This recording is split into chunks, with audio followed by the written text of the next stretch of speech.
Good morning, welcome to CATEX TV. My name is Frank Fortunato. Today is Friday, October 2nd, 2015. If you want to follow us on Twitter, please go to CATEX TV. Well, the big news is Hurricane Joaquin, of course. It continues to move slowly toward the northwest this morning.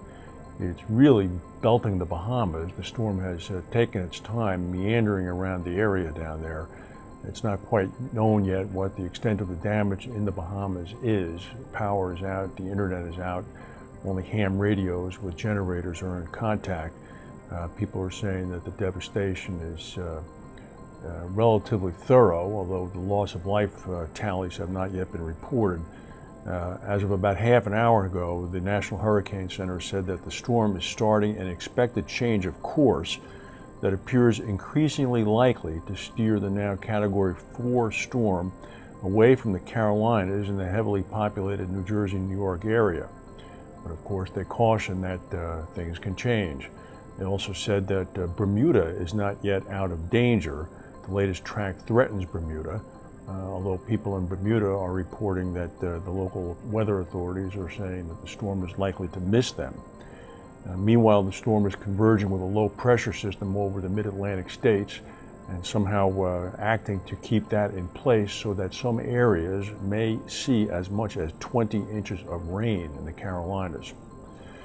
Here's an amazing story. That February explosion at the Exxon refinery in Torrance, according to the government now, had the potential to release a deadly toxic cloud that could have killed as many as 200,000 people.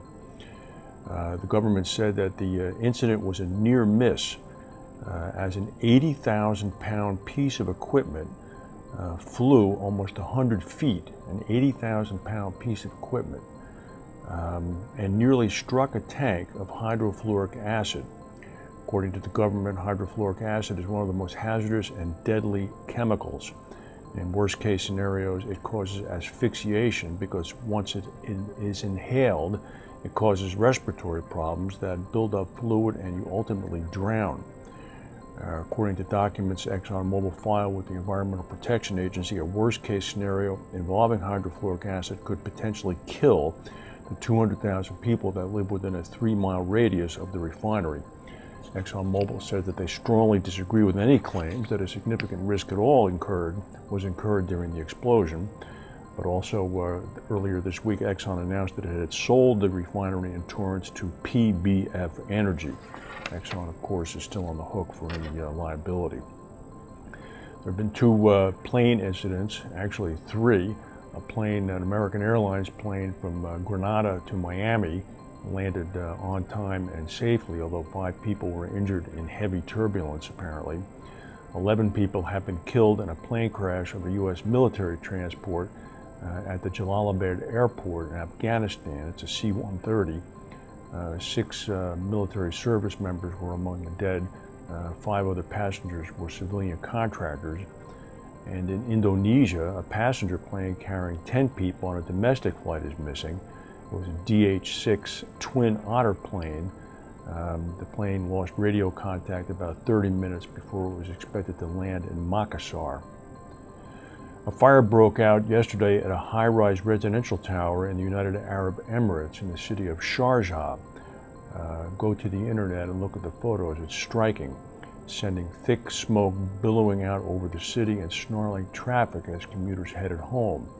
From the looks of the photos, it seems as many as 12 or 15 floors of the high-rise were affected. The fire burned in one corner of the building. It was the latest in a string of dramatic fires that have consumed the facades of skyscrapers in the UAE in recent years, posing a challenge for firefighters and raising concerns about fire safety in the rapidly developing Gulf nation.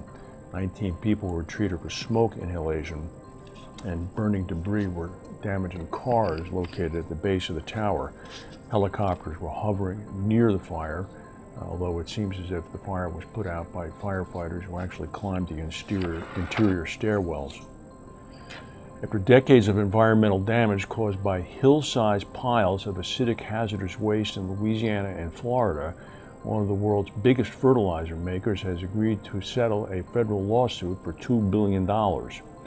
Since the 1960s, toxic waste from fertilizer production in both states has been growing in 500-foot-high piles that can span more than 600 acres.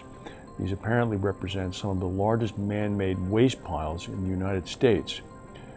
The piles were created, some of them before the enactment of the Clean Water Act in the 1970s, but they've been involved in major pollution events because they leach into the Mississippi River as well as other aquifers. The company in question is a Minnesota-based company called the Mosaic Company. It has owned the site since a 2004 merger. The EPA says that the agreement now affects proper storage and disposal of more than 60 billion pounds of hazardous waste located at these areas. All the storms that we've been reporting in Asia over the past several months, the bill is coming due now. Japanese insurers began to report some of their losses. Mitsui Sumitomo and Aoi Nisei Dowa are jointly facing about a $385 million hit from a trio of storms that struck the continent in recent months.